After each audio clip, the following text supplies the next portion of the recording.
चाहिए कि cousin marriages का जो सिलसिला है, जिसके नतीजे में बच्चों की मजदूरी बनना शुरू हो गई है और बच्चे मजदूर पैदा हो रहे हैं, जिसमें कमर के फोड़े शामिल हैं और बच्चे के कमज़ोर पैदा होना या थैलेसीमिया की बीमारी सबसे ज़्यादा शामिल है। जी नाज़रीन, टीम वॉइस ऑफ पंजाब के साथ मैं हूं हाफिज़ खालिद और आज टीम वॉइस ऑफ पंजाब के प्रोग्राम को ज्वाइन किया है मोहतरम जनाब अली अफाक पाशा साहब ने। ये चिल्ड्रन स्पेशलिस्ट हैं, इनका बहुत शुक्रिया, उन्होंने अपना कीमती टाइम दिया। आज हम ऐसे मौजू के ऊपर गुफ्तगू करेंगे जिस मौजू की मुंतज़र हमारी ऐसी अवाम है जिनके घर के अंदर 1 दिन से लेके 5 साल तक के बेबी मौजूद हैं। डॉक्टर साहब अस्सलाम वालेकुम। जी वालेकुम अस्सलाम। डॉक्टर साहब कैसे हैं आप? जी अल्हम्दुलिल्लाह मैं बिल्कुल ठीक हूँ। डॉक्टर साहब बहुत शुक्रिया, आपने अपना कीमती टाइम दिया है। तो टीम वॉइस ऑफ पंजाब ने महसूस किया है कि हमारे मुआशरे के अंदर मौसमी सूरत हाल की तब्दीली के साथ जो है ना बीमारियां जन्म ले रही हैं। जी बिल्कुल। तो अगर मैं हाईलाइट बीमारियों की बात करूं तो मौजूदा जो हमारी सर्दी की सूरत हाल जा रही है, इसी के साथ फोग चल रही है और बारिशें भी अभी स्टार्ट हो चुकी हैं। 1 साल से लेके जो 5 साल तक के हमारे बच्चे हैं उनकी केयर के हवाले से हमारी माओ बहनों के नाम आप क्या पैगाम देंगे? जी वालेकुम सलाम हाफ़िज़ साहब, सबसे पहले मैं आपका शुक्रिया अदा करता हूँ, आपने इस प्लेटफॉर्म पे मुझे अपने साथ लिया है। तो इस मामले में आपका जो है ना एक मौजू बड़ा अहम है और बड़े अहम मौके पे आपने मुझे अपनी इस चीज़ के बारे में आगाही लोगों को देना शुरू किया है, इस चीज़ का शुक्रिया अदा करूँगा। सबसे पहले मैं पैगाम देना चाहूँगा अपने माशरे की माँ बहनों को कि 1 से 5 साल के जो बच्चे हैं उनको इस टाइम जो जैसा कि आप जानते हैं पंजाब में सबसे ज़्यादा केसेस नमूनिया के रजिस्टर्ड हो रहे हैं, सैकड़ों केसेस रोज़ाना पंजाब भर में नमूनिया से रजिस्टर्ड हो रहे हैं। वही सूरत हाल हमारे सिटी आरवाला की चल रही है कि सबसे ज़्यादा केसेस जो हमें देखने में नज़र आ रहे हैं, माएँ और बहनें बड़ी परेशान होती हैं कि बच्चों को खांसी, नज़ला, ज़ुकाम और बुखार के हवाले से। तो उस बारे में उनको आगाही देना चाहूँगा कि बच्चों को जितना हो सके बचाया जा सके, क्योंकि इस दफ़ा मौसम में शिद्दत, सर्दी की शिद्दत में इजाफे की वजह से और बारिश के ना होने की वजह से बच्चों में ये चीज़ आम मामूल से ज़्यादा देखने में पाई गई है। तो इसलिए माँ और बहनों से ये पैगाम है, इल्तिजा है कि वो अपने बच्चों को गैर मामूली सफ़र और इन चीज़ों से बचाएँ।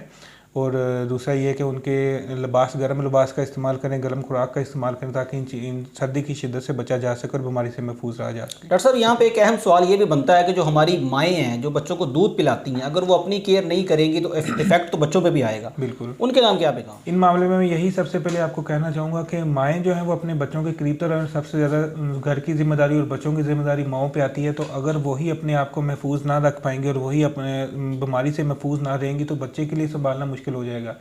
तो बच्चों के लिए, हिफाजत के लिए सबसे पहले ज़रूरी है कि माएँ अपना ख्याल रखने, सेहत के बारे में रहें और अपने बच्चों को महफूज रखने के लिए ख़ुद की सेहत का ख्याल रखें। खुद महफूज और सेहतमंद होंगी तो अपने बच्चों को एक और माशरे को महफूज रख पाएंगी। जी डॉक्टर साहब, अगर मैं बात करूँ मौजूदा मौसम की, बारिश अल्हम्दुलिल्लाह आज स्टार्ट हो चुकी है। आज पहली बारिश थी आरिफाला के अंदर। रिसेंटली जो 1 हफ्ते के अंदर आपने यहाँ पे बच्चे चेक किए हैं, जो आपके पास पेशेंट आए हैं, कौन सी ऐसी मर्ज़ है जो इस वक्त हाईलाइट जा रही है? देखिए, इस मामले में देखा जाए तो इस मौजूदा सूरत हाल में तो सबसे ज़्यादा जो केसेस देखने में आए वो नमूनिया के हैं जी। छाती का इन्फेक्शन, गले का इन्फेक्शन, टॉन्सल्स, नमूनिया, ये सबसे ज़्यादा देखने में चीज़ें आ रही हैं। मगर इन चीज़ों के साथ साथ जो सबसे ज़्यादा हमें चीज़ पे फोकस करने की ज़रूरत है, तहसील आरवाला के लेवल पे आपने बात की है जी, तो वो ये भी है कि बच्चों में खून की कमी, ये एक ऐसा मर्ज़ है जो हमारे पूरे पाकिस्तान में मतलब हर चौथा बच्चा इस चीज़ से अफेक्टेड है। उसी तरह आरवाला के बच्चे भी इस चीज़ से बहुत ज़्यादा मुतासर हैं कि खून की कमी और आयरन डेफिशिएंसी, इसको अनीमिया हम इसको अपनी ज़ुबान में कहते हैं, ये बहुत ज़्यादा पाया जाता है बच्चों के। जो इस आयरन डेफिशिएंसी की वजह से बच्चे जो है ना मट्टी खाना शुरू कर देते हैं और मट्टी और गैर ऐसी चीज़ें, मट्टी हो गया, कागज़ हो गए, चूना, बजरी, रेत, सीमेंट, ये सारी चीज़ें बच्चे अपनी खुराक का हिस्सा बनाना शुरू करते हैं, जिसकी वजह से उनकी खुराक मुतासर होती है और पेट के मसाइल पैदा होना शुरू होते हैं और खून की कमी का बाइस बनते हैं। तो इस मामले में आपको मैं यही कहना शुरू कहूँगा कि माओं के लिए पैगाम है कि बच्चों को ऐसी खुराक का इस्तेमाल बनाएं जिनमें आयरन रिच सोर्सेज हो और अपने बच्चों को इन चीज़ों से बचाया जा सके और उनकी खून की नशोनुमा ज़्यादा हो सके तो एक दिमाग उनको जो है ना एक हेल्दी ब्रेन और एक हेल्दी बॉडी बन सकेगा इस मामले में। और यही जो बच्चों की पैदाइश और उसके आखिर में जाके उनकी जो है ना सेहतमंद ज़िंदगी का राज बन जाएगा। डॉक्टर साहब, हमारे माशरे में बहुत सी माएँ ऐसी हैं जो कम नॉलेज रखती हैं पैदाइश के बाद बच्चों की केयर के हवाले से। अगर माओं का दूध जो है वो कम आ रहा हो या ना आ रहा हो तो हमारे अमूमन इलाकों में कहा जाता है कि डब्बे वाला दूध पिला दें जी, या बकरी का दूध ले आएँ या गाय का ले आएँ। उस हवाले से क्या पैगाम देंगे कि माँ का दूध जो बच्चे के लिए कितना ज़रूरी है? देखिए, ये बड़ा हसास और इम्पोर्टेंट टॉपिक है जो हम इस बारे में बात कर रहे हैं। इस बारे में मैं ये कहूँगा कि जो डब्बे का दूध है वो in case of emergency use किया जाता है। बेशक ये डब्बे का दूध है, इसकी कंपोजिशन कुछ इस तरह बनाई जाती है कि माँ के दूध के करीब तर पाया जाता है जी। ठीक है, तो ये फिर भी हम इस प्रेफरेबल होता है खुले दूध की निस्बत। जैसा कि आपने कहा बकरी के दूध या गाय भैंस का दूध, गाय भैंस के दूध या बकरी दूध की निस्बत इसको प्रेफर किया जाता है डब्बे का दूध इस्तेमाल किया जाए, मगर डब्बे का दूध भी उस चीज़ को रिप्लेस नहीं कर पाता माँ के दूध को। तो फर्स्ट प्रायोरिटी में तो हम यही कहेंगे कि माँ का दूध अपना इस्तेमाल हो, माँ अपनी फीड कराए बच्चे को, क्योंकि ये पैदाइशी बच्चे का हक है और इस चीज़ को जो है ना बच्चे से दूर नहीं किया जा सकता।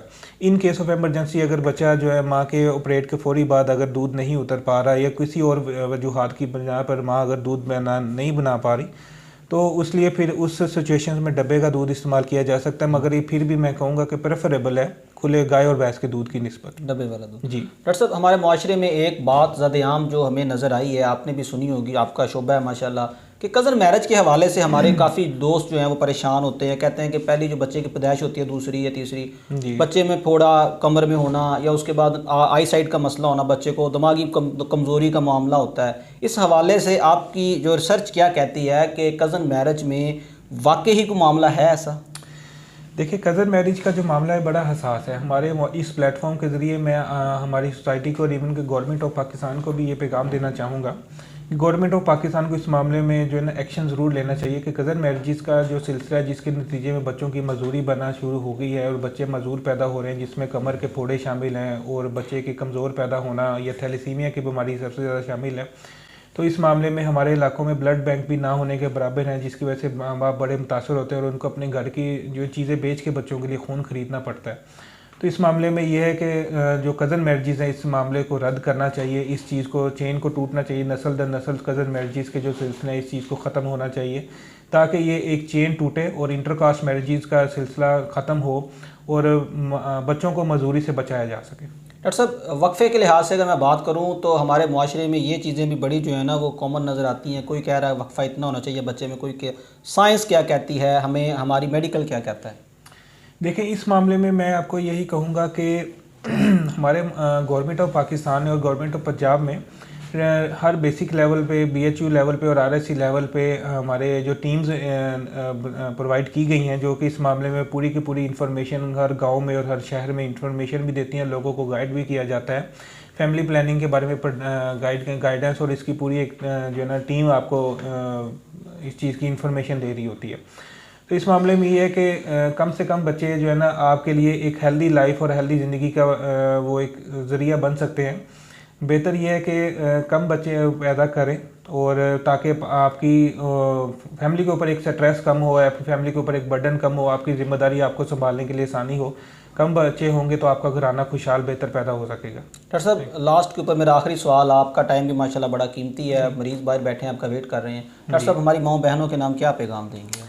जी, माँ और बहनों के पैगाम यही देना चाहूँगा, इस सर्दी के मौसम में सर्दी से बचें, खुद भी बचें और अपने बच्चों को भी बचाएं, गर्म कपड़ों का इस्तेमाल करें ताकि अपने जो है ना ख़ानदान को इस बीमारियों से और इन चीज़ों से बचाया जा सके। जी नाज़रीन, टीम वॉइस ऑफ पंजाब के साथ महवे गुफ्तगू थे मोहतरम जनाब डॉक्टर अली आफाक पाशा साहब। इनका बहुत शुक्रिया, उन्होंने अपना कीमती टाइम दिया और हमारे मुआशरे को बिलखसूस डिस्ट्रिक्ट पाकपतन और तहसील आरिफ आला की आवाम को मौजूदा बीमारियों की सूरत हाल से काफ़ी आगाह किया। तो इंशाल्लाह टीम वॉइस ऑफ पंजाब बहुत जल्द मिलेगी एक नए प्रोग्राम के साथ। अपना ख्याल रखिएगा। टीम वॉइस ऑफ पंजाब को इजाज़त दें। अल्लाह हामी व नासर।